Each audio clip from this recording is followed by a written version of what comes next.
tracks they're living things. There's something in a track that when you walk it, you go, we're going to be working together.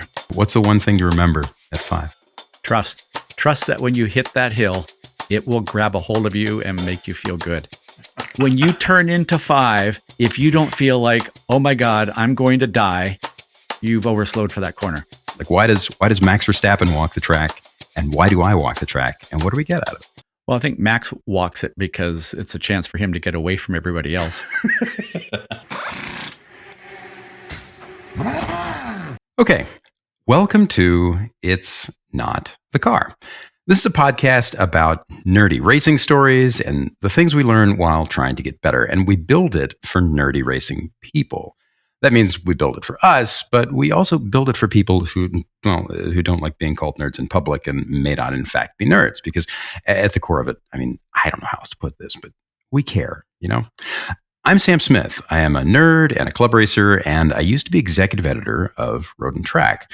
I like long walks on the beach, and I have tested many, many pro-level race cars. And if you want to know if that means that I'm pro-level fast, well, the answer is I'm pretty okay for a club racer. But fun fact, Mama Smith's boy has seen a lot of trackside data traces, and he knows when to change the subject.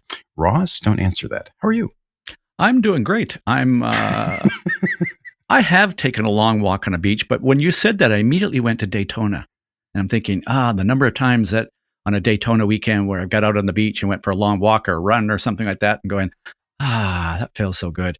And then I'm thinking, I just got back recently from being at the Nürburgring and Spa, and there were no beaches nearby. But I spend my life around tracks and coaching and driving, and I don't. Someday I might get a job. I think that's deeply inadvisable. I wouldn't go that far. Yeah. I was just thinking, I've been to Daytona several times, but I've driven through the town even more, which is a whole nother story. But I've never actually seen the water there. Is there water there? There's a beach there. It's Daytona Beach. You can drive your car on the beach.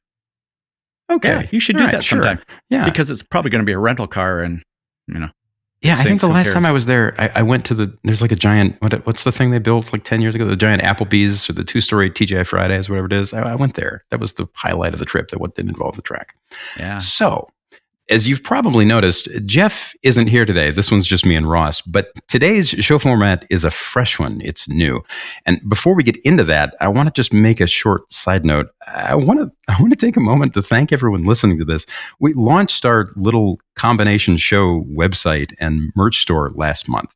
You can find it at obligatory pimping. You can find it at itsnotthecar.com. But the response has been just utterly amazing. Just a font of orders and good feedback to the silly things that I designed and put up there. We sold out of a few products and have had to re-up, but you guys like it. It helps fund the show, and we've got some more cool stuff in store for it.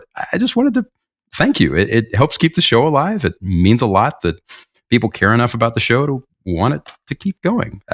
I'm done, Ross. We can move on now. And Sam, you said it helps fund the store, but I think it actually helps fun the store. See, there's a little dad joke pun thing I had to throw in there because it's really fun. I saw somebody wearing one of our t-shirts. Really? I saw somebody at Groton wearing our t-shirts about 2-3 weeks ago. Shout out to John Rott. Way to go buying the shirt. Yeah. It's weird because then you make something, the whole thing with I make things for a living in media. The whole thing there is that you make things that go out into the world and you don't think about them and you don't actually consume them once they're out in the world because you've made them. And I never thought that merch, seeing a t-shirt I designed on a human is like, have you been brain damaged? I'm very sorry. Why did you choose that? Yeah. But also it's amazing. It's red because I like it and you like it. It's cool. So, and what worries me is it's not the car underwear that you designed. Those are not live I don't want yet. to see those. Oh, maybe I should. Tidy whities? It's not the whities? I don't know. Okay, so we're getting way off track. Today's episode, the format is something we call Walking the Track. And the subject is, I have to say the sponsor name here. The subject is WeatherTech Raceway Laguna Seca, a.k.a. the artist formerly known as Mazda Raceway Laguna Seca, a.k.a. the place that really everybody just calls Laguna or Seca or Monterey. It is possibly the single most famous American road course out there, not least because it's been featured in, Ross, I think the number at last count is 3 zillion video games and racing sims since time began. Zillion? Zillion's a real number, sure. Yeah, Billion, I'm sure. trillion, zillion, it's somewhere in there. Yeah. But it's also been featured in those places because it's great. Now, if you haven't played any of those sims or games or watched a race or read literally anything about racing on the internet ever, you may be asking yourself, what is a Laguna Seca? So here is the potted history, as the Brits say. It's real simple. It's outside Monterey, California. That's a town on the water. It's about 2 hours east west, depending on how you look at, I don't know, magnetic poles. 2 hours south of San Francisco on the coast is 11 corners and 2.2 miles of pavement. And it is literally atop a mountain overlooking the ocean. It sits in a kind of a little snow globy bucket hole atop that mountain in a dry lake bed, hence the name, right? The name is Spanish for dry lake, Laguna Seca. The whole place is fast and slow and simple and complex and brainy and ballsy. It was built in 1957, but has changed a bunch over the years. They added a few infield corners and lengthened the track in 1988. Roughly 20 years ago, they added large gravel runoff and kicked the walls and the fences back for the first time MotoGP showed up. And above all, almost everything that runs on road courses has run at Laguna Seca. The incomplete list includes IndyCar, IMSA, American Le Mans, the Trans Am, the Can-Am, MotoGP, the SCCA runoffs, FIA GT, and last but not least, the Monterey Historics. And because it's near San Francisco, it's also one of those places where a lot of Silicon Valley tech money goes to exercise the cars that they bought with Silicon Valley tech money. Ross, what was it like the first time you went there? When did you go there the first time? You've probably been going there for as long as I've been alive. Actually, interestingly, the first time I drove it was actually in an Indy car. I had never got a chance to go there. Well, I did go there as a spectator when I was like 18 years old, driving from Vancouver to Willow Springs, California to go to the Jim Russell Racing School. On the way down, I stopped at Laguna Seca and watched a IMSA race that had a support race. IMSA race was really cool. It was Peter Gregg and Jim Busby going at it in Porsches and BMWs. And there was a Formula Atlantic race that a young Canadian named Gilles Villeneuve kicked everybody's butt at. Yay, Gilles. But then, hey, we should do an episode. Oh, we did an episode on Gilles. One of my favorites. But I will say that like the first time I drove it was actually in an Indy car, and it is still one of my favorite places in the entire world to be. Not just to drive, but to be. So the first time I met it, I actually don't remember. It was some vehicle launch somewhere or at some point, probably around 20 years ago. And I remember, at that point, I knew the track. I knew the track inside and out from gaming, but I'd never seen it in person.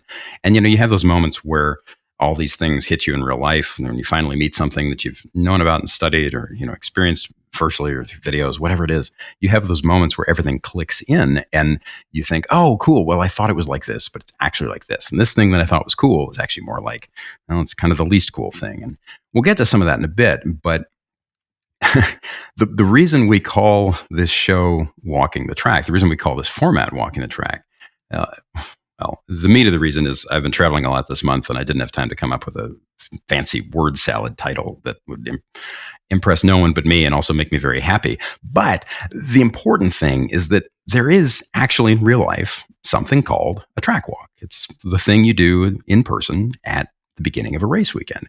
You see this in IMSA, you see it in Formula One, you see it in autocrossing, you see it in club racing. Just every sanctioned form of road racing has a track walk component to it. Ross, in a nutshell, can you lay out what happens during the track walk? What's the point of doing it? Like, why does Max Verstappen walk the track, and why do I walk the track, and what do we get out of it?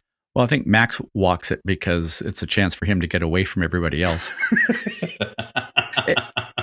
So the reason we walk the track is to pick up references and all that kind of stuff. That's sort of the technical stuff. But for me, a big part of it is I connect with the track. To me, I don't know, call me weird.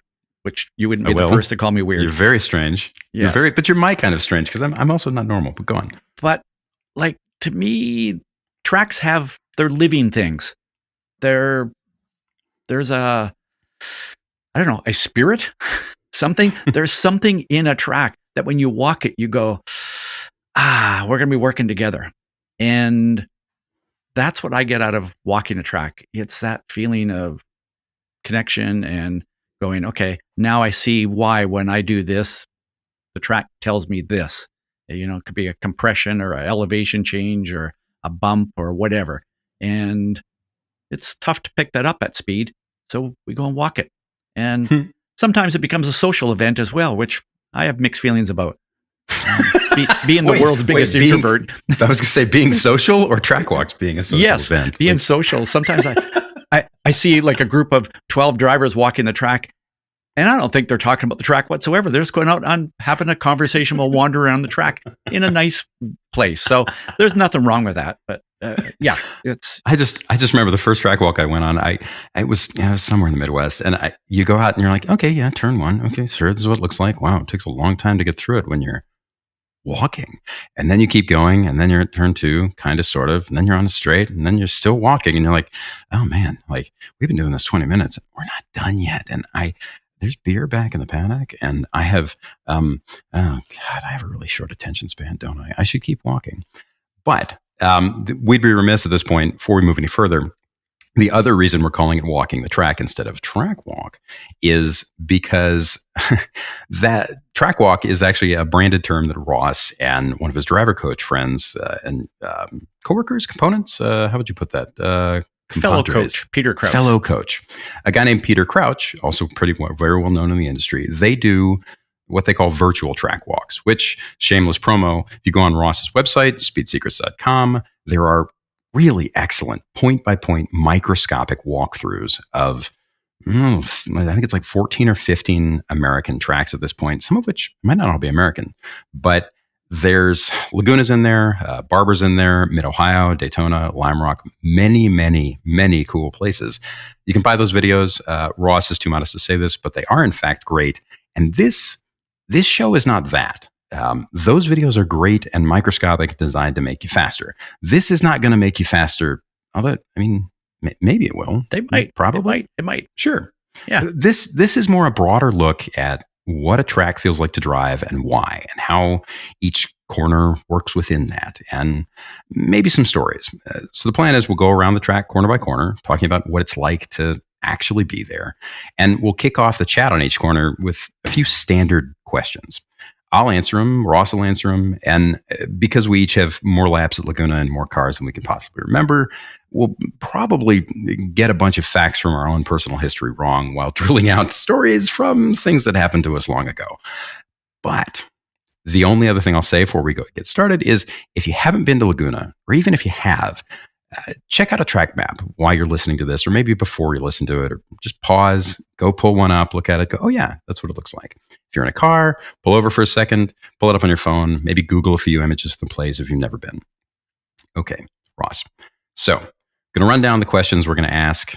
We're going to start with turn 2, move on to turn 3, move on to turn 4, turn 5, go all the way around the track. We'll get to why we're leaving turn 1 to last in a minute. But those questions, there are 5 of them. So the first one is, what is the corner physically? Radius, the elevation change, view behind the wheel, what you get. The second one is what the corner gives you emotionally. How did it make you feel the first time you met it? Second time? 100th time? Does that change? Third one is the thing most people think is true about that corner, but isn't. And that might be like, oh yeah, I can see my house from turn 4. I think I could. Except when you get there, you can't actually. Number 4 is your favorite thing about the corner, which, it might just be like, well, the bump in the middle makes me laugh, which like in turn 6 at Laguna, the bump in the middle makes me laugh. And then number 5, the last thing is the critical thing to remember when you're driving it. And this often says more about track and a given corner and how most people think and process information than anything else, right? So it should be like, in turn 4, well, you really need to remember patience and a smidge of trail braking, because most people don't. Most people rush it. Whatever that is. Could be trail braking, could be brave, don't be brave, could be have patience, could be, I don't know, don't think about the wall, or your college girlfriend or what you had for lunch, whatever. So, Ross, shall we? Can I start by saying Laguna is an amazing place just to go, period. Yes. I mean, yeah. Monterey. Hey, Sebring, I love you as a track. As a place to go hang out, the town of Sebring is not Monterey. Central Florida has many positives and many negatives. And out of all the positives, the middle part of Florida is, most people don't put that in the list. And Sebring is definitely in the middle part of Florida. But Monterey. It's neat. It's neat. It's one of the reasons. So when I think about tracks, I think about, not just what it's like driving the track, but the whole experience, what it's like being there. If you've never spent time in Monterey and at Laguna Seca, you must go. Yeah. And no, the Monterey Tourism Board didn't pay me to say that. Although they should. You didn't get the check? I got the check. So okay. So it's probably worth it to lay that out, right? So what is it that's special about Monterey? What is it what vibe that you get when you're at the track? Okay. So first off, think sun, golden, warm, stereotypical, yellow, deep, liquid California sun, the stuff you see in movies, long, fat contrast, just utterly perfect. The stuff that makes everything look prettier. It's half the reason why, we have a bunch of photographers in car magazines and websites who go to California and have never been there. And they're like, oh, this is why all the people out here look like they're really good photographers, because the light is magic. Half of it is because really good photographers are really good photographers. And the other half is just because the light does something special there. And in Monterey, it is just as special as any other high point in the rest of that state. And you get that sun there on a regular basis, except half the time you don't get that sun. You get just so much fog that you can't see more than one corner at a time. And especially in the morning, they might delay a race. They can delay the whole day's schedule. I was there once, and the day's schedule on a Saturday started, I think, 2.5 hours late. But you'd think that would be awful. Because, I don't know, we go to racetracks to want to go racing. And yet it isn't. That's just not how the place works. Laguna, as with all of Monterey County, the annual rainfall there is pretty low, but the ocean just pockets up big chunks of moisture and throws it into the air in big wallops from time to time. So half the time you go there and the mountain that the track sits on is brown and funky because it hasn't gotten enough water in the air. And the other half, it's green and gorgeous and weird and just kind of like the funky little pocket of you look at it and it seems unreal. Either way, there's a lot of sand, great views, great spectator sight lines. Most days of the year, the noise limits are draconian because the surrounding hills are dotted with houses, large houses in many cases. Because the other thing we didn't mention, Ross, is that Monterey is it's not only a vacation destination, but it's just a place where wealthy people tend to congregate. Anything else? General vibe on the track you want to add? One of my favorite things is just to be up on the hill and look out and go, there's the ocean. Yeah. And there are not a lot of racetracks in the world that you can be at some point in the track and see the ocean at the same time. And it's a little ways out there, but you're up on this mountain and the weather and then, in the evening you can go into Monterey and get some really tacky, mediocre food that's overpriced down on the pier. There's also there are at least 2 motorsport themed restaurants that I go into where I don't really care about being there, and the food is fine, or actually Baja Cantina's food is above fine. But I go in there mostly because there are pictures of people on the wall, or Baja Cantina has an Offenhauser mounted on above one of the booths, and there is just that vibe. Motorsport has been a part of Monterey County for a long, long time. I think the history there, and I don't think this is a history show, is it? But there's a lot of history. I mean, some people wish it isn't, but and someday we'll get into talking about Turn 2, which just happens to be called the Mario Andretti corner, right? The Mario Andretti. Yeah. Okay. So I'll stop yapping. Let's Turn 2. Okay. So we're starting at Turn 2 because Laguna's Turn 1 is really best understood as a part of the straight, except in the conditions where it's not. And also it's a better, sexier coda to end the track on than Turn 11, which is ostensibly the final corner of the lap. And I don't know about you, Ross, but like turn 11 is just kind of, and turn one's like, hello, okay, interesting, right? Turn 11 is pretty average. Pretty average. Yeah. Very unique. Okay. Yeah, we'll get to turn 1, but because it doesn't matter until it does. Okay, so let's start with turn 2. So the nickname is the Andretti hairpin. I don't know anybody who calls it that, but I also don't know the kind of people you know. Why is it called the Andretti hairpin? Do you know? I don't, but the very first time that I went to that IMSA race, way back in time, turn 2 went to turn 5. Turn 3 and turn 4 did not exist. So Right. I think it was when they decided to extend the track by going into the infield.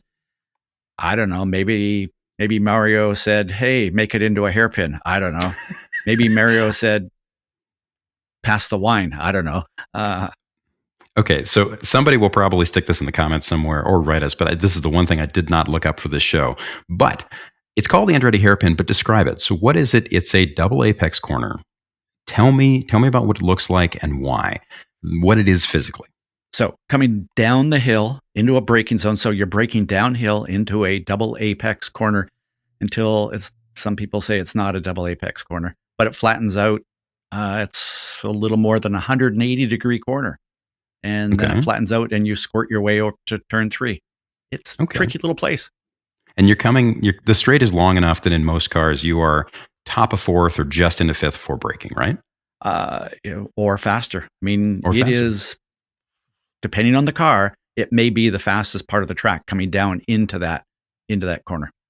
Okay. So what is that corner? So the whole point of these questions is that Ross gives an answer and then I give an answer, and I don't have anything else to say to physically except, it's what he said. So what is it? The second one, what is it emotionally? How'd you feel the first time you met the thing? Challenged. Okay. It's in my mind. I'm thinking, I got to attack. I got to be patient. I got to hustle. And you're like, well, those are 3 different emotions or thoughts. Be loud and quiet at the same time. Yeah. So it's in a short distance. It's got a lot going on. That's complex. How's that? The first time I met it, I remember coming over, like the first, you do an outlap and you look at it and then you come back around and you're going to first time hot. I remember coming down the hill because like the car, the track as it comes into braking for 2, there's a downhill section, it's slightly blind, and then it levels again. And the car flattens out, the track flattens out, but not enough to help, or at least to make it feel like it's helping you under braking. And then it just feels so slow, and it feels grindingly slow. And the first time I went through it, because I drove it wrong. And in this case, driving it wrong was just grinding the front tires off the car, not being patient enough, forgetting where the end of the corner was, looking down at the gauges at the wrong time, and then exit. And this was 20 years ago, right? But I remember being just deeply frustrated. And then the second or the 100th time, every time after that, it was this little experiment in how patient can I be? How much can I think about what the rear is doing and what the nose is doing? Because it never feels quick. It feels at best good, not great, right? Why is that? When you said that, I was sitting there going, it's inviting in a in a way that's, it's overly inviting because it makes you think, I'm just going to drive it in here super deep.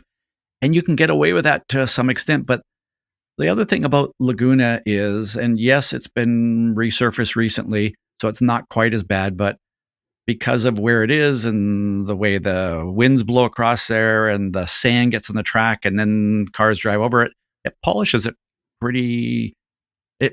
this track surface. The track does not have a ton of grip.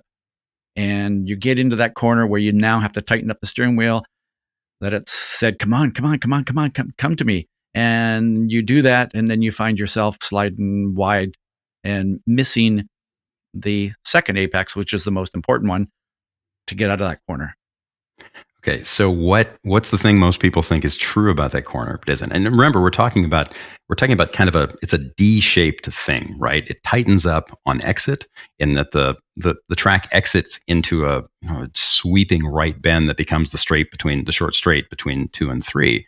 But what do most people think they need to do there, or think about how that chunk of the track works? That isn't true.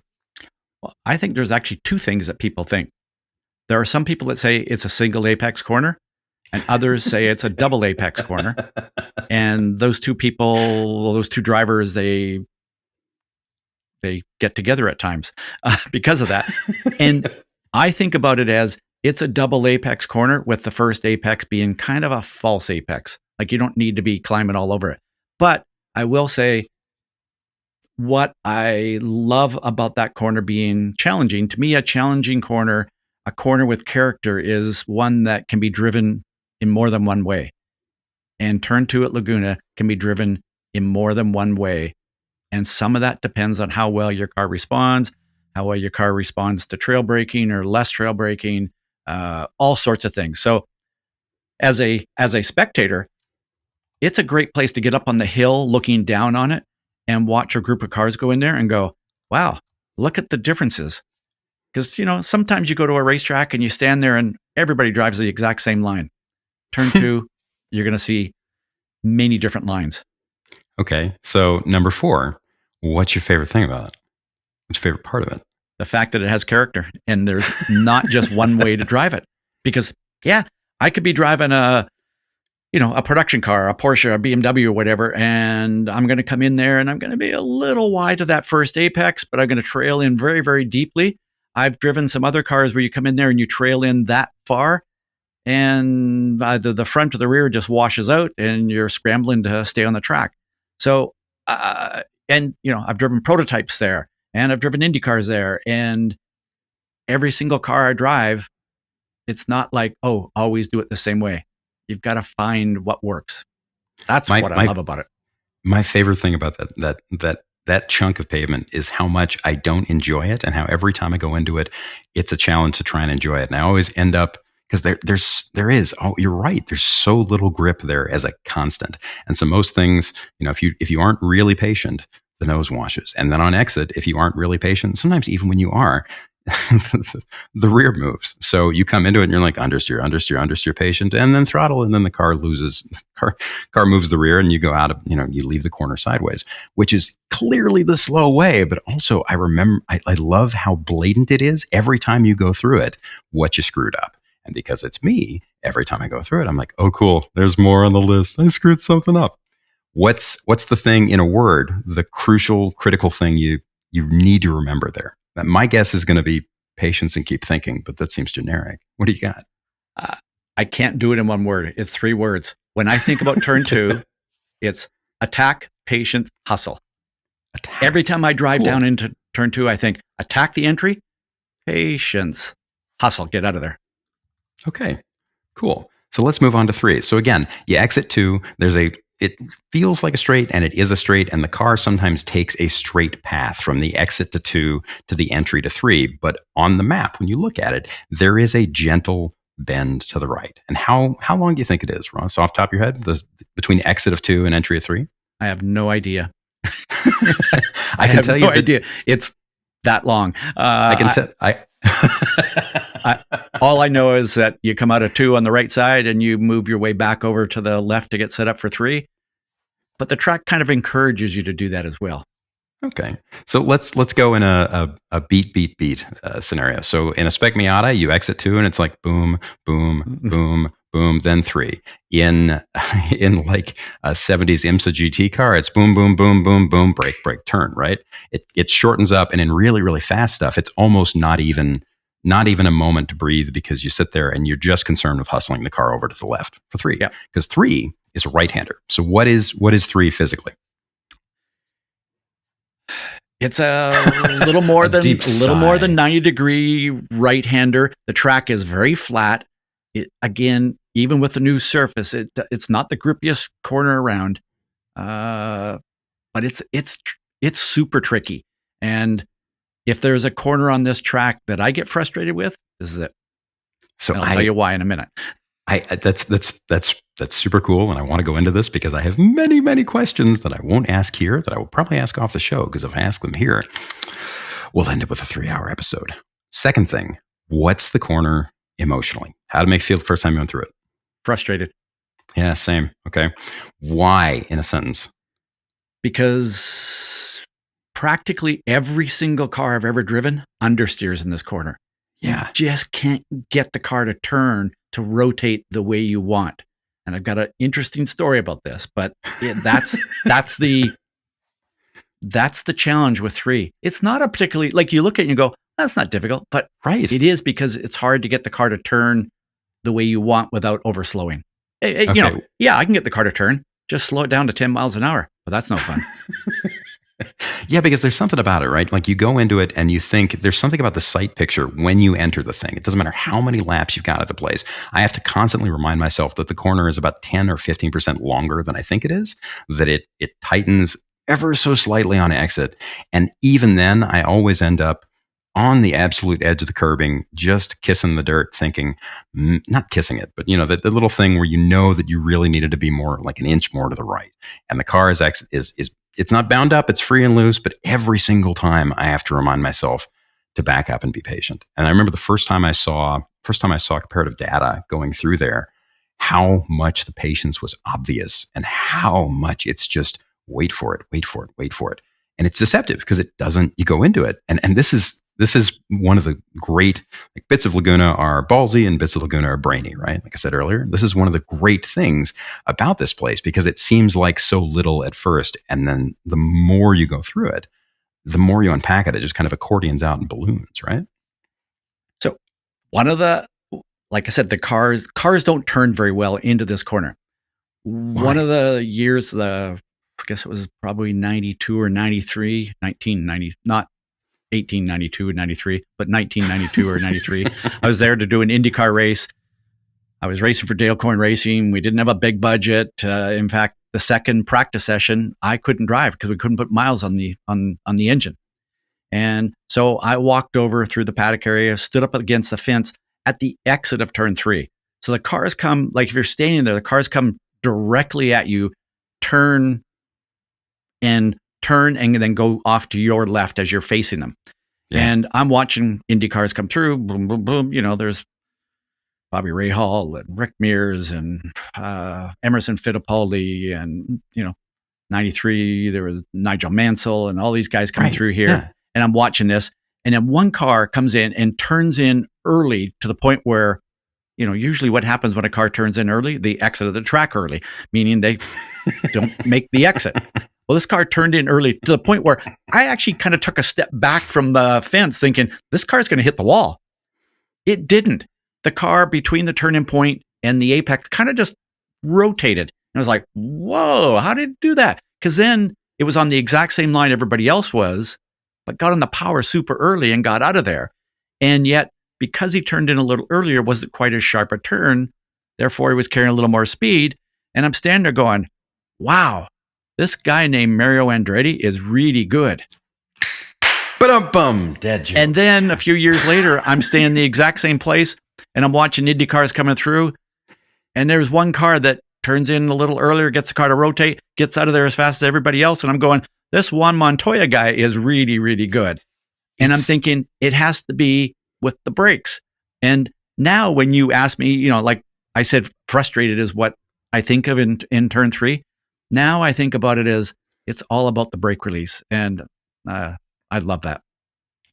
I think that qualifies as number 4, the favorite thing. And what I love about standing there, and there are so few ancient pro-grade tracks in this country that have great sightlines and that are great places to watch a race. And Laguna is one of them, because when you're standing, there's so many places you can stand where you can get a feel for just who's moving the car, who's really hustling, and who's just kind of like driving around quickly and like maybe a tenth or two or a whole second behind. And B, everywhere you stand, you have this panorama behind you and panorama in front of you of California kind of distilled and turned up to 11. But C, anywhere you are, there is something obvious about the corner that requires talent and skill to get through. And all of the sight lines, all the spectator areas seem kind of, they didn't do this on purpose. It just worked out that way. But they seem crafted specifically to let you see it and look for it and have it thrown in your face. And at 3, if you look at the map, that whole infield section, it looks like turn 3 and the front straight are very close, and they are. But there's a gap of, I want to say, I've got the elevation here. It's got 20, 30, 40 feet lower. So that whole infield section drops down from between turn 1 and turn 2. So you're sitting there, there's a big wall of sand on your right, and the cars are coming into 3, like Ross said, directly at you.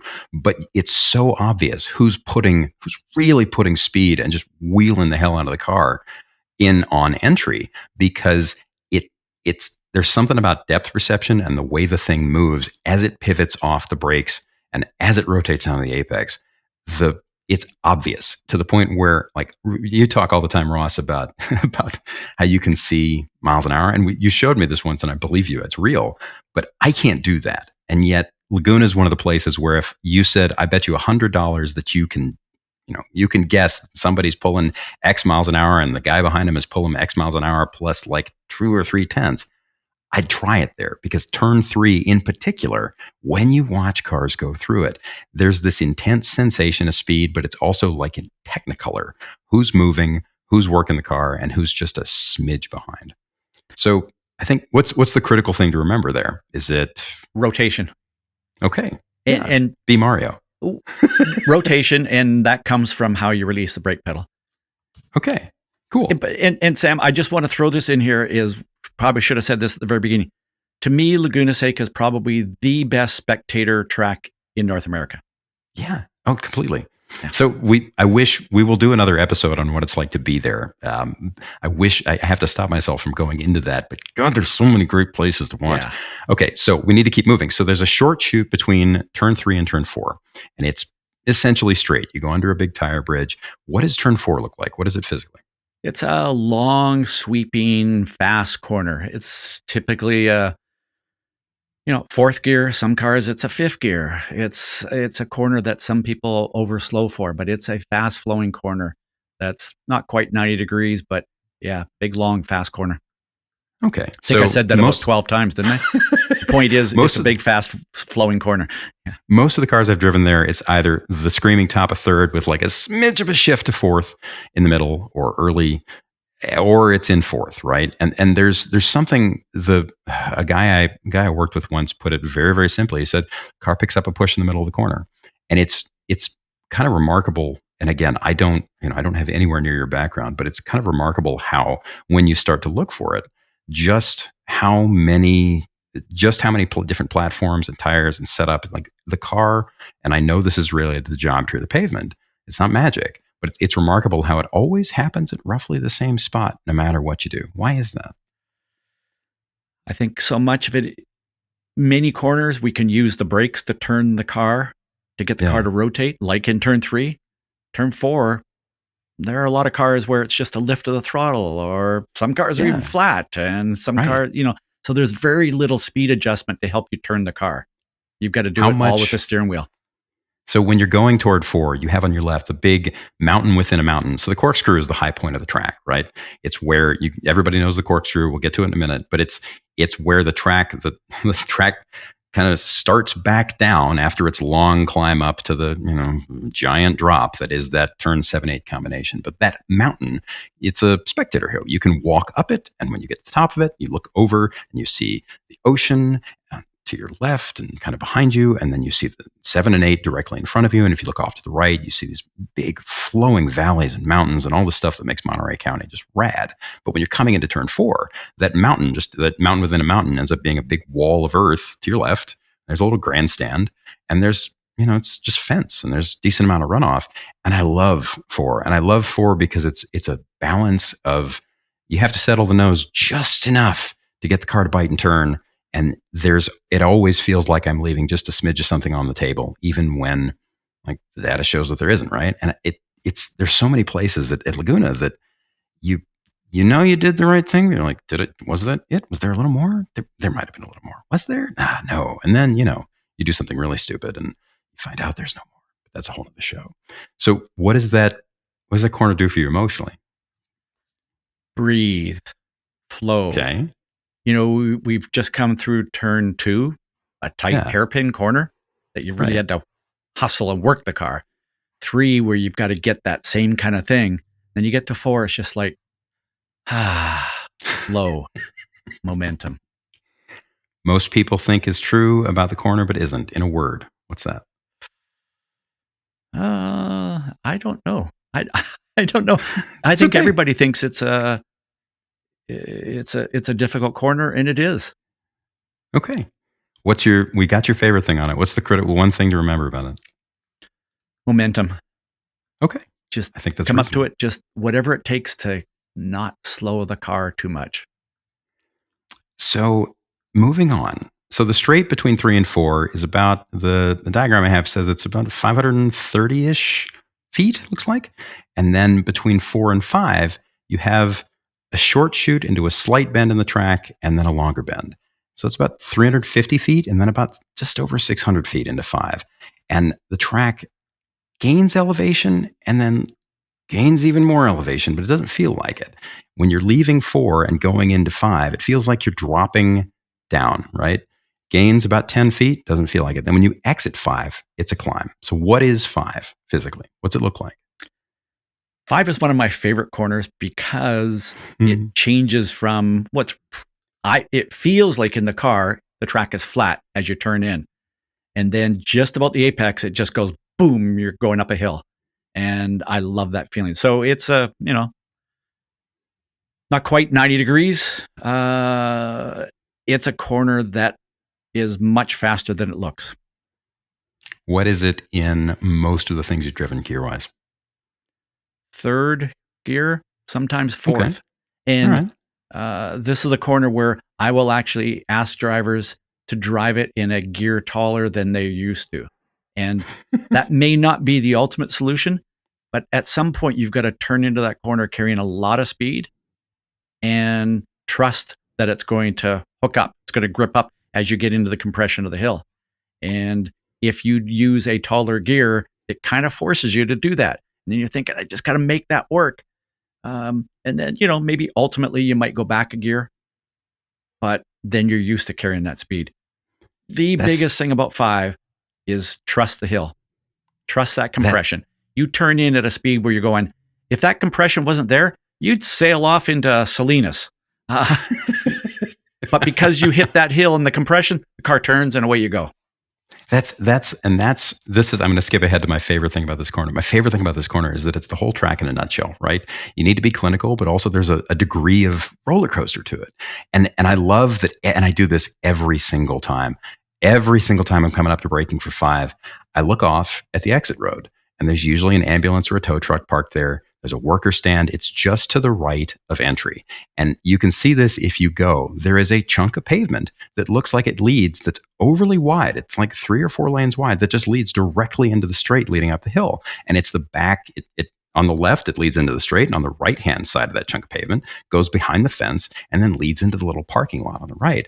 And the next time, if you ever get there, or the next time you're there, or the next time you're poking around in Google Street View or Maps, or even just Google Images, look at it. That's the remnants of the old track, because the track used to be almost nothing but left-hand corners. Like they ran Can-Am there. You came down into where kind of sort of not quite where turn 2 is, a little past it, made a left, and then there was a long straight that took you uphill. Turn 5 wasn't there. It was kind of a bend. And then another left-hander, this current day turn 6, up the hill even further to get to the Corkscrew.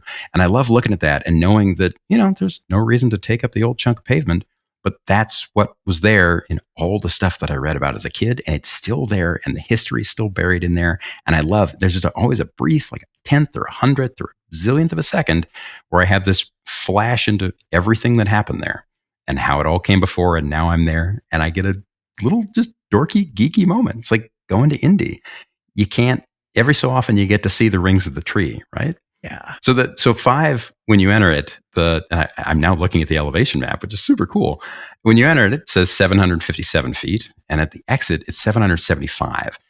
And so that's almost 20 feet of gain. And it feels like a whoomp bottoming in the middle, but it's not. And there is somebody told me early on when I went there, the try a gear higher trick. And it was explained to me at the time, crank inertia and how the car rotates and stability and all these other things. And yet it does just, it feels like another one of those places where I know there's something I'm leaving on the table, even if there's nothing I'm leaving on the table. So we've gotten your favorite thing, got the thing most people think is true. What's the one thing you remember at 5? Trust. Okay. Trust that when you hit that hill, it will grab a hold of you and make you feel good. Because when you turn into five, make no jokes. when you turn into 5, if you don't feel like, oh my God, I'm going to die, you've overslowed for that corner. Yay. There's also a big wall of sand in front of you, by the way. And then you turn left and the big wall of sand is on your right, exit. And there's another big wall of sand off to the left. And then the track is pointed uphill through this, I don't know, I've got the numbers. 200 feet plus 345 feet. So more than nearly 550 feet of uphill climb. And the entrance for 6 is 820 feet in elevation. So it's what is 25 plus 20, Ross? It's 45 feet higher. You're just climbing. And you go onto the bridge right before 6, straight, long, straight. And then 6 happens. You can't see 6 before you're in it. What is 6 physically? It's actually it feels more like if you look at it from just looking down on it, if the thing was flat, you'd go, it's just kind of a bend in the road almost. But because of the elevation change, you crest a hill, you come down into the apex, you crest a hill. There's I don't know, you can look at the stats on turn 6 and you can talk about elevation change. It means nothing until you drive it. It's like up and over and down and in and out, and it's got so much going on there. That's what makes turn 6, I believe, the most difficult corner on the track.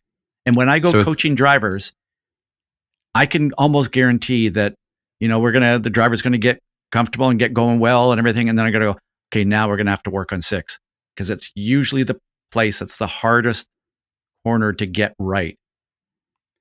And it feels like it, right? So it's a gentle left that then goes into a kind of sort of, I don't know, decreasing radius bend, but not really as it heads up the hill. But the cool thing is that you come into braking and then the car drops down a little on entry. And then there's that bottoming right at the apex where if you do it right, stuff that isn't set up well will just eat into the bump stops. If you don't know what you're doing and you try and put a little too much speed in there, that bottoming will send the car, ask me how I know, spinning all the hell the way up the hill. And, once you get a handle on things and you kind of know what you're doing, sort of maybe, that bottoming can kick the car loose and then you kind of slide the car up the hill and you feel like a very slow, not a hero, except it's also fun. So who cares? So how much, when you walk it, I remember walking it and looking at that dip. And that dip, so this is a 4th gear corner, right? Most cars? Yes. Ish? Yes. Okay. So that dip, it feels like a pothole the car could fall into at speed. But when you walk it, it's just kind of a yoomp, isn't it? A yoomp. I'm trying to. I need to go made a look up hand the gesture, definition. which is yes. It's a shoo, it's a I don't know. What is it about? We've totally skipped our questions, but I don't care because I just love 6. We're going to screw the questions on this corner. So what is it about that dip? Why does that dip? What's it do to the car and do to weight transfer? So as you crest that hill, you're cresting the hill just as you're turning into that corner. So if you think about it, the front end gets a little light, and then as it comes over the crest, it kind of drops down and starts to get some grip just as the rear is getting light, and you've got some steering angle into it. And then eventually the rear comes off the crest and comes down to that little compression. And in the compression of the corner at the apex, you're thinking, I could have gone just a little bit faster. But then the car starts to unload as you start to head out to the exit. And as it unloads, you're starting to lose some grip again.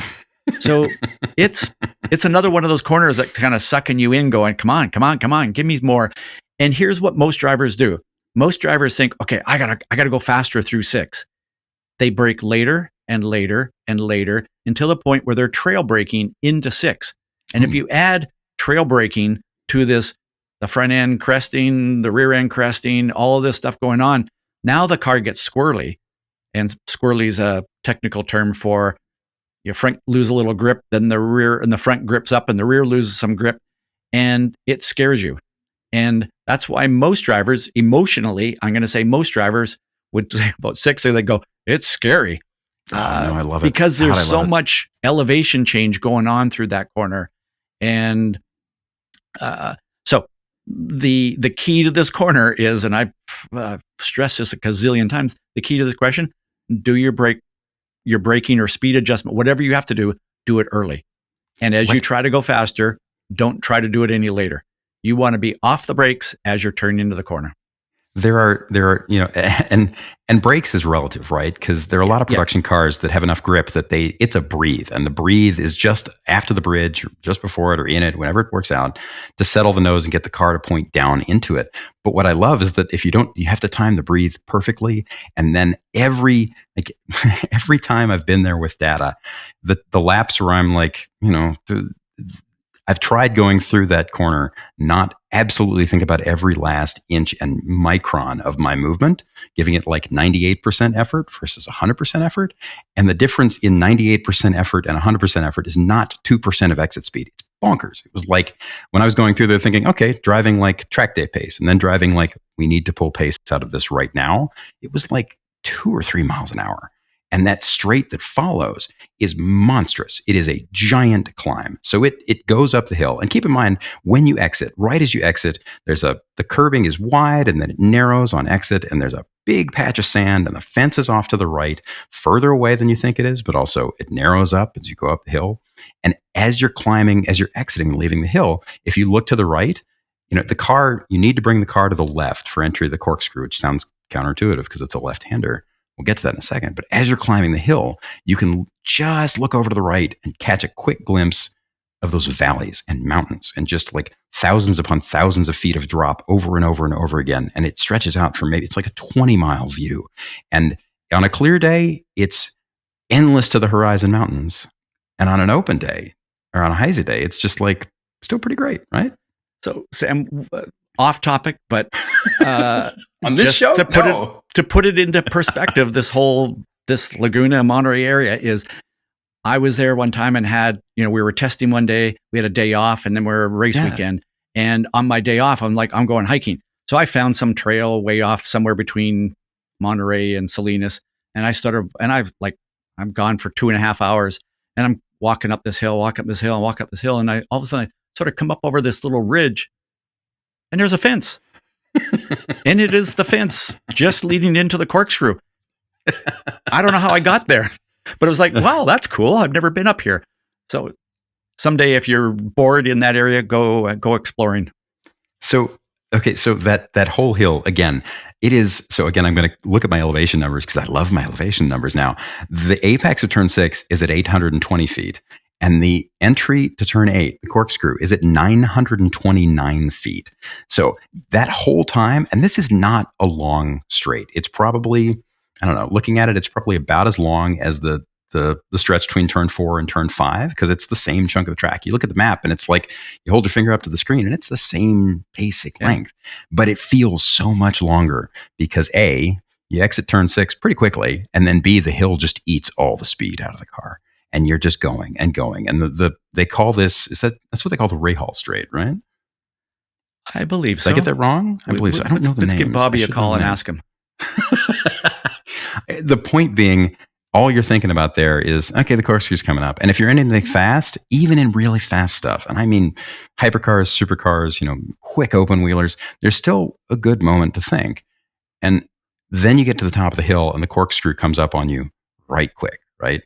It is a right and a left, and it loses, my elevation numbers again, between the entry to the exit of just turn 8 and 8A. Turn 7 and turn 8, I guess.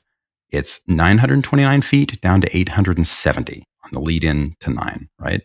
So I just did the physical thing. What's the corner emotionally for you, Ross? What's the corkscrew mean to Ross Bentley? The very first time I drove over in an Indy car, and I turned in, and you don't take an Indy car out and kind of gradually warm up to speed. You're trying to hustle, and there are other Indy cars out there. So you've got something to kind of base your speed off of. So I'm following the car in front of me and kind of just turn over, and it's like, oh my God, where'd the track go? Who? And I remember thinking, who was crazy, weird, whatever, silly enough to think, oh, let's build a track that drops down this steep. There is, I can't think of another place where there's that steep a change going downhill like that. I can't think. I just got back from the Nürburgring. There's nothing there that's that steep dropping down. So literally you turn in and you think, I'm just going to launch this car over the cliff and then we'll land. That's what it feels like at first. And that's the thing. So this is the track's showpiece, right? This is what everybody thinks. It is not my favorite part of the track. I don't know any driver who's spent any serious time in Laguna who would call it their favorite part of the track, but it is neat. And the thing that's really, really cool about it is that it's this kind of finesse little, I don't know, ice skate, yaw slew dance down the hill. And if you do it right, you're at the top of 4th or 5th, whatever the hell it is when you're coming uphill, and it's just a very short compressed braking zone. But the way you carry the brakes over the hill and to the left makes such a massive difference in how the car hunks down the hill, right? And it's the difference between like, oh, now we're turning and it's not turning, but okay, I'm patient. And foomp, the thing is already into the right-hand part of the corner. And everybody talks about, the tree you're supposed to look for when you turn left and all this other stuff. I've always just kind of done it by sight picture, but there's also this immense, this wonderful feeling when right as the car pivots down and the rear gets light and it goes back down into the right-hander. And it used to be, even in the 20 years I've been going there, which is not that long by the standards of Laguna, the curbing at that right-hander, the second right, there's the left and then the right, going down the hill, has gotten wider and wider. There used to be like lumpy asphalt, and there used to be dirt, and then there was dirt, great, and then it was dirt and great, and a lumpy asphalt, and then the curbing got wider, which took some of the fun out of it. But what comes next, I think we should just throw the questions out the window at this point. What comes next is one of my favorite parts of any racing circuit anywhere. Can I just go back very quickly? Because you talked about the sight picture coming down the corkscrew. People go, it's a blind corner. And I'm going, actually, no. There are no blind corners because, well, as long as you've driven it once before, it's in your memory. And the key to the corkscrew is, as you approach it, being able to have a mental picture in your mind, the track is going to be there. That's the key. And Laguna has a couple of those places. 9, which we're now going to talk about, is very similar to that. Is you cannot see the exit of the corner when you turn in. So it is technically a blind corner as well. What is it? What is it? What is it? Name it. We got it physically. I'm at least make you do that. Oh, the rainy curve. Yes. Well, no. Rainy we'll get to in a second. I mean, it's a left-hander. Oh, it's a left-hander. Yes. Downhill, right? Downhill. It's fast. It's flowing. I believe turn 9 and 6, but 9 might be the most difficult corner on the track.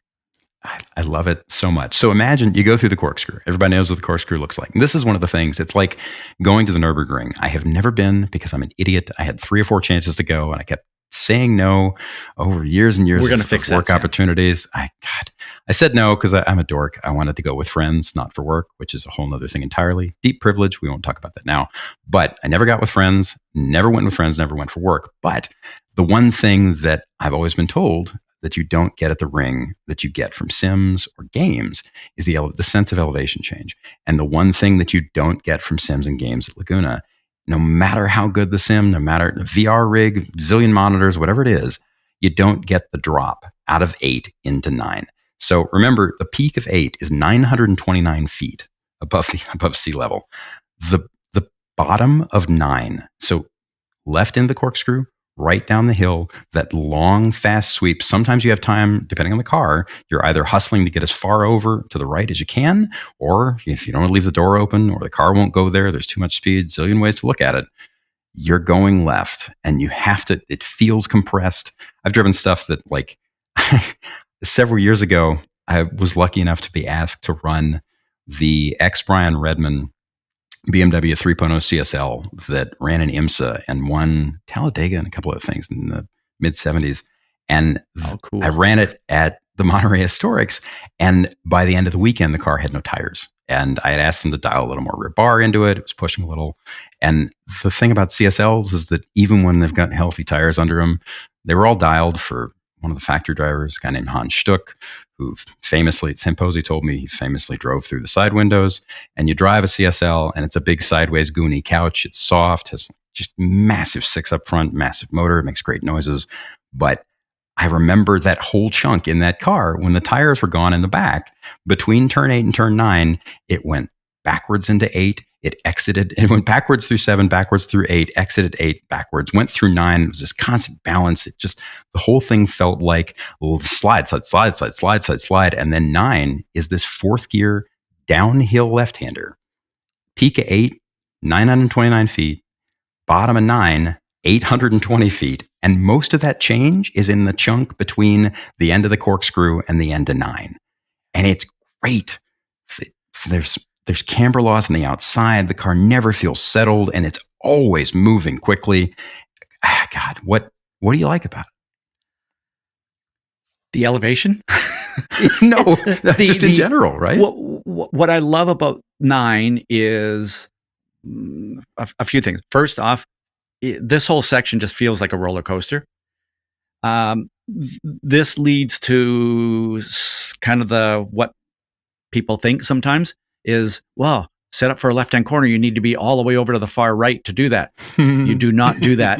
You want to be maybe 2/3 to 3/4 of the way over to the right at most, because if you go further out there, it's just too much of a turn to get it back over here. Yeah. And the other thing that makes turn 9 so challenging is in just about every car, you do a speed adjustment. Even an Indy car does a speed adjustment there. And it might be a lift, it might be a little brush of the brake, could be a harder on the brake, but there is a speed adjustment there. There are no references. It's not like there's a curb on the side of the track. There are no brake markers. There's no cracks in the pavement. There's nothing. It's absolutely a combination of visually you're looking into the corner and going, I need to be off the brakes about there, so I need to apply them both now, and or the timing of I've come down the corkscrew, I'm on hard in the throttle, and I come around here, and the timing is now I brush the brakes. Yeah, go. I love it. Oh, I love it. And that whole thing where that speed adjustment almost inevitably comes, if you're working the car hard enough, it comes at a point where the car feels like it is hard up on its tiptoes and the track is falling away, and there's all that downhill because of the way the track and the land works. To your left, the land is the backside of that mountain that leads up, mini mountain that leads into the corkscrew. And on the right is like a kind of uphill, sliding, gentle pile of sand into fence that's further away than you think it is.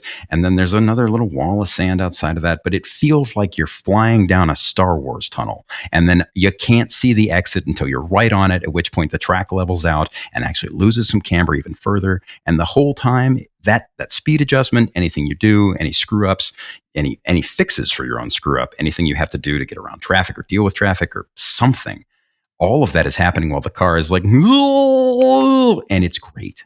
And they call the corner, it's like Ross said, they call it rainy curve. And very few people call it that. I'm one of the people to do it because rainy is just a cool word to say, but also it was named for Wayne Rainey, this badass, one of my heroes, this badass retired American Grand Prix bike racer and world champion who was in the paddock, and I'm talking to somebody and somebody else comes up. One of the dudes is in a wheelchair with a hat, sunglasses, and I reach out and he says, hi. I say, hi, I'm Sam. He goes, oh, hi, I'm Wayne. And I'm like, oh, cool.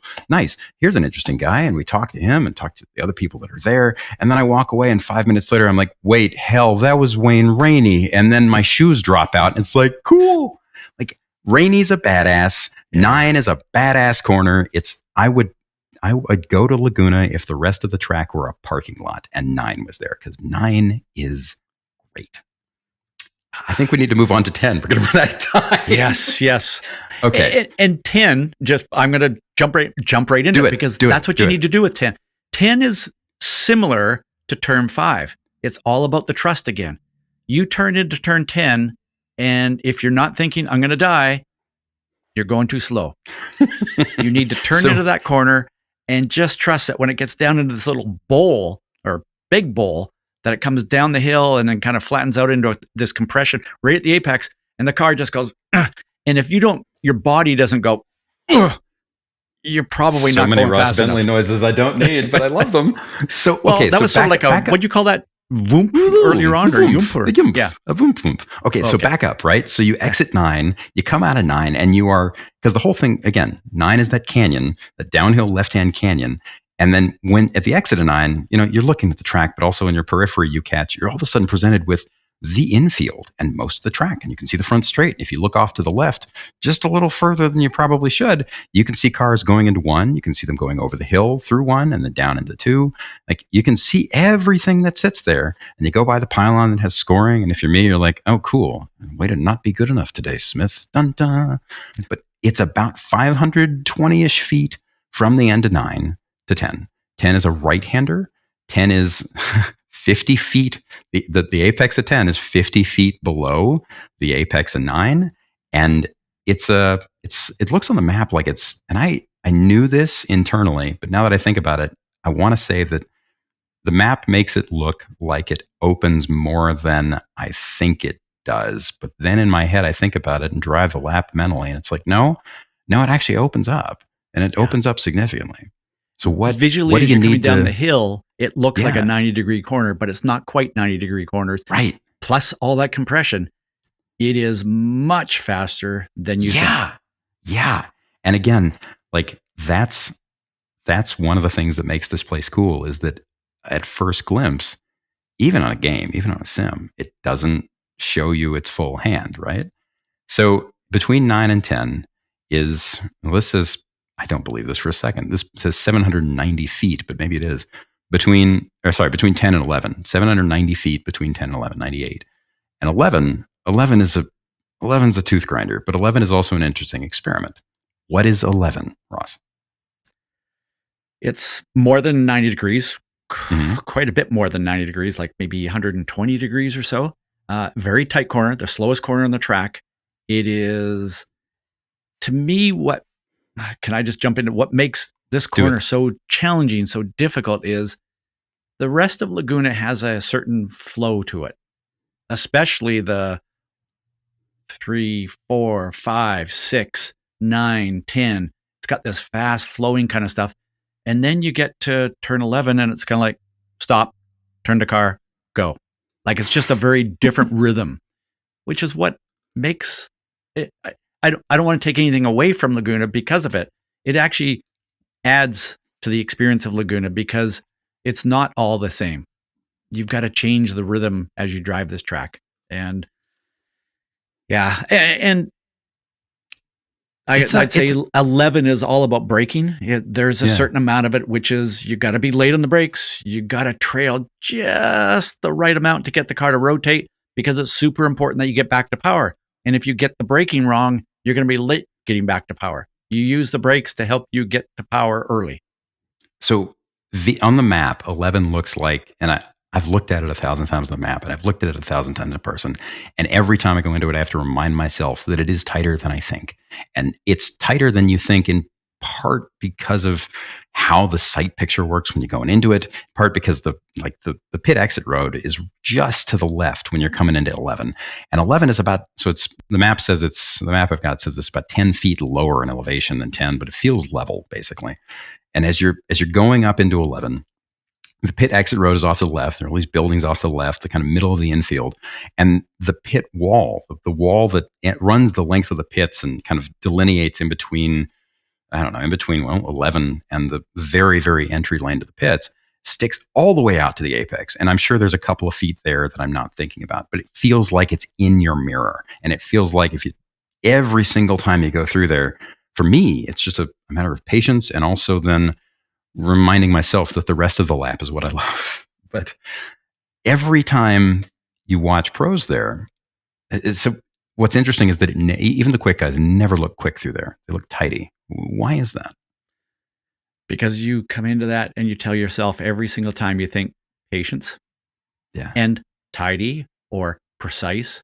Because if you try to rush it, it hurts you, and it hurts you all the way to turn 2. I remember the first time I was there club racing, and I compared min speeds on the data, the minimum speed that the data spits out in that corner, with somebody who was in a similar car and very quick. And it was insignificant enough, and that I don't remember what the number is, but significant enough that I thought, God, I just need to clean up. And it might have been a mile an hour, right? It might have been a mile an hour and a half in slow cars. But it feels almost more than any other piece of the track. It feels so like a delicate balance between thinking too much and thinking not enough. And it all happens in this very short, compressed space. And then you stand on the pit wall and watch people, you watch pro cars, you watch P1 cars, whatever it is, Indy cars, exit turn 11, and nothing looks fast. And everyone uses different amounts of curbing, and none of it. Is there a way to go through there that's satisfying, that isn't satisfying intellectually, that's satisfying emotionally? Like, yes, I haven't found it. I have. I've come out of there in an Indy car, with whatever 800 horsepower, and it's so you bring up a really good point. In slow corners like that, the difference between, let's say, an Indy car, which is the fastest car, that races there, the minimum speed of an Indy car in that corner versus, you or me taking, our track car out there to do a track day session. The minimum speed is probably within a couple of miles an hour, because there's not a whole lot of difference. An Indy car generates the difference is in the fast place, turn 9, turn 10, right. all the fast stuff. So the minimum speed, that's why you can watch an Indy car there and go, they're not that fast rolling through the middle of the corner. The difference is they don't spend a whole lot of time at that minimum speed, because shortly thereafter they go and they squirt out of that corner, and it's like a rocket launcher. So you leave 11, and on your right is this wall and this catch fence that comes even closer, and you get what looks like a fairly straight shot down. The straight looks straight from that point. It isn't, but it looks like it. And on the left is the pit wall, and there's usually a bunch of people standing there. And all I think every time I go by, because I have a Jewish mother and I'm me, is, yeah, I know what I screwed up. Leave me alone. And on the right are bleachers, and then a heartbeat after you leave 11, you turn your head to the left. You turn your eyes to the left, ever so slightly, because the track kinks to the left. It kinks to the left is it before start finish, or is it at start finish? And it narrows too, doesn't it? The kink is actually just slightly past start finish, but that's also where the crest there. The kink is actually right about where the crest of the hill is. So, if you tried to drive down the middle of the track, you would be turning the wheel and cresting the hill at the same time. And I think everybody listening to this knows that's usually not a good combination. So you have to plan how you're going to approach turn 1. There's a fun little, I don't know if it's still there. It's been about a year since I've been there, 2 years maybe. But last time I was there was, the radar gun display, because there's a pedestrian bridge, or they've now changed it. This shows how long it's been since I've been there. There's a pedestrian bridge just over a past start finish, and there's a gun display on the top of it. And I think the fastest thing I ever drove there was a Mazda 787, which was like $150 or something under the bridge, whatever it was, which is significant power coming out of 11. But I always look at that gun display, and there was another gun display in between. What is it? It's just before turn 5, right? But I love looking at that and thinking, oh, cool. For a brief minute, and it could say 12 miles an hour, it could say 150, and I'd still think, oh, cool, because I'm a giant dork. But that whole thing where the straight continues past the start finish and the bridge, it looks like it doesn't the first time you go there. It looks like, because it climbs again too, right? It gains, checking my notes, it looks like it gains about 20, nearly 30 feet by the bridge, by that crest. And it bends to the left and then peaks and then goes back down into turn 2. And that peak, that bend is turn 1. And that's why we're ending this show on turn 1, right? Because in a car, Mazda 787 power, sub a lot of things, it doesn't feel like a corner. It's just a place where you have to place the car properly to end up in the right place for 2, right? And to defend and to get through traffic and all these other things go on. You do it right, you come into the bridge, and your left mirror is very close to the wall at some point. But what I love about it, the best way anybody ever described one was, I had a super bike racer tell me, well, in a car, it's not really a corner, but in a bike, It's a spooky thing where if you're doing it right, you're fighting to keep the front wheel down, and it usually comes up. And also, like, there's a big penalty. There's a lot of stuff to hit. You know that like traffic's squeezing in on you, and everything's going nuts going into two, and there's this whole thing just funneling down into this narrow, slow D-shaped at the bottom of it. And I was like, oh, that makes a lot of sense. He's like, yeah, I never really liked it much. And I'm like, huh. He goes, car people probably don't think about it much, do they? I'm like, they don't. Well, they don't until they have to. And there are a lot of drivers who I know who have driven a car up over the hill at turn 1 and by themselves and go, yeah, it's just a bend in the road. It's, you can't see where you're going until you can on the other side. And then they get side by side with another car. Yeah. Up over that. And all of a sudden, now it becomes a corner. And by the way, if you're driving a really fast car, it is a corner. Oh, I believe it. It just depends. But I believe it. It just depends on what you're driving. Yes. Yeah. Well, and to back up, that is like in the 787, it was very definitely a corner, right? And there are a lot of hypercars and supercars where it is very definitely a corner. And the other thing I forgot to mention is that when you come over that hill, to the left is pit exit, and there's a little spot of is it grass, gravel? It's gravel, I think, right? In between the track and the exit road, right? It's down in turn 2 there Downhill? is. Yeah. But until you get down there, it's just you. Depending on, you can actually kind of dip a tire a little bit into the pit lane, and if there's nobody coming out of there, but if you crest the hill and then there's somebody that's fairly slow leaving pit lane, things can get interesting. So Ruth said something earlier, and on that we need to wrap this up. But you said something a minute or two ago about how when you're in traffic, the more you add speed, the more you add complication, the more interesting the place gets, and that, or the corner gets, right? And that, to me, that's what's so cool about Laguna. The first time I drove there was just a lapping day. We were testing something, and I remember thinking, okay, it's interesting. Like, there's a lot going on, a lot to think about. I don't love it. I like it. It's challenging as hell. I don't know if I'm ever going to figure out every last nuance. I could carry a decent pace there, but I was under no assumptions that I understood the place, right? But the first race I ran there, it became just deeply clear to me what a wonderful, just joyous place it is to run a race. It's just wide enough. It has just narrow. It's just wide enough in places where it needs to be just wide enough, but also not quite wide. It's just narrow enough in the right places. It's challenging. There are ballsy bits. There are decent number of places to get a pass done, decent number of places to defend those same passes. And yet it rewards setup. It changes with weather. It makes you think. You can't get lazy. It's just long enough that a lap feels like the old Peter Egan line where you've been somewhere, and just short enough where, like, you can over the course of a sprint race say, all right, okay, we're going to go through 2 more laps, and then I'm going to set this guy up and think about this and watch this. And that doesn't take forever. Like, as great as Road America is, if you're planning something 5 laps out, you might not have time for it. Yeah. Because every lap is a day long. But that's what I love about the place, is how it just feels so, the more you give to it, the more it gives back. And it feels like it is unique. It is singular. There is nowhere that feels like that. There are places that resemble it. Like, there are places in Portugal and Spain that I've been, circuits that give the same basic vibe, but they don't package the same number of things in the same way, right? What you said, Sam, that was that would. I am a genius. It's true. Yes. I'm going to record that and tape that, because you just said I said a neat thing. Ross Bentley. And then you add in the Monterey experience. Yeah. The weather, which is mostly okay or brilliant, fantastic.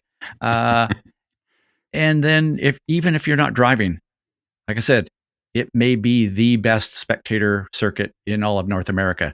And I'm going to put it up there with maybe any circuit that I've ever been to around the world. I think on that, we need to leave. But I have one more thing I want to add. I want to give a couple of lap time references, because I dug these things up. And lap times the thing about lap times is that they don't mean much if you haven't driven a car there. They don't mean much if you have don't have a baseline for it. The track changes, the surface changes, cars change, drivers change, everything changes, right? But these are just interesting frame of reference. So the IndyCar lap record at Laguna last year, Alex Palou did a 108. In the 1990s, kart cars, Indy cars, were running in the 110s and low teens. Le Mans prototypes, the P1 cars from the spaceship era, like 10, 15 years ago, those were in the 112s at Laguna. Current DPI cars, the lap record got reset in May when IMSA stopped there. It was clicked over by Sebastian Bourdais in the Ganassi Cadillac. And my notes have in air quotes, so I'm going to read this aloud. The Ganassi Cadillac, quote, "It's a yellow, but not a Corvette yellow, we promise," V Series R prototype. Bourdais did a 112.44. He pulled more than a second off the previous DPI record. Privately owned early 2000s Formula One cars, from the big screamy Yowley era, they've been down in the 105s. Marc Genet set a 105.78 in a Ferrari F2003 in 2012. The last time MotoGP ran there was 2013. They were clipping around in the 121 range. And these last two stats are my favorite stats. So you're going to have to indulge me because it's nerdy. The King of the Baggers series, it's just a Moto America bike series, pro series for modified touring bikes with hard saddlebags. Never seen it. It's absolutely amazing. These are Harley Davidson Road Glides and Indian Challengers. They're 600 pounds worth of bike ridden by the absolute just baller of all baller dudes who slide them and move them. And there's just big like tube frame, gnarly things that don't want to turn and work, but have been modified and poked at. Those things around Laguna do a 128. And because it's a metric that everyone loves, a fast club level spec Miata in all of its guises, various rule sets and sanctioning bodies, that's a big term. Spec Miata has now become an umbrella in a lot of senses. Those are generally in the low to mid 140s, depending on things. And the Pro Series, IMSA MX-5 Cup, where the cars are essentially the current generation Miata, they're in the mid 130s. And none of those numbers mean anything if you haven't been there. But if you have been there, if you've done a lap or two, it's worth it to chew on those things and think about like just what it takes, just what it would feel like to go around Laguna in a minute 5 or minute 8. This is a neat context. I don't know. This is a nerd podcast for nerds. We're nerds. I like that stuff. You like this stuff, Ross? More than you know. Okay. I love Laguna. As always, thank you for listening. We appreciate you, and we're glad you're here. I'm going to read us out. I should probably start doing my jokes again where I talk about tune in next week, blah, blah, blah, when Ross and Jeff will something movie reference. I don't have one. Ross, do you have a movie reference? You've seen like 3 movies in your life. Name a movie. Grand Prix. Okay, I can't do that. Moving on. Le Mans. I'm going to read us out. Cars. It is not the car is produced by us. I'm the show's creator. Mike Perlman is our executive producer, and he lives in the San Francisco Bay Area, which means he can drive down to Laguna whenever he wants, but probably doesn't, because that's what happened to most people in San Francisco, because you never go see the local attractions. When you live in a place, I spent years living in Chicago when I was younger, and I never once got a chance to see Abe Froman, the Sausage King, and that makes me sad. In a parade, no less. Ross always tells me he never watches movies, so he probably didn't get that reference, but that's okay. Danke Shane, he's shaking his head. No. If you like this episode and you'd like to support what we do here, check out patreon.com/notthecar and click Become a Member. We also sell, as I mentioned earlier, ridiculous t-shirts and stickers and hoodies and copies of my book at our website, which is itsnotthecar.com. You can also find, if you go there, bios of us and other interesting information and or sassy remarks that may or may not be entertaining. If you're enjoying the show, if you are entertained by it, please share it with, anyone you think might also enjoy it. When you share the show, it makes a huge difference, and it really does help us stay on the air. As always, thank you for listening. Keep having fun.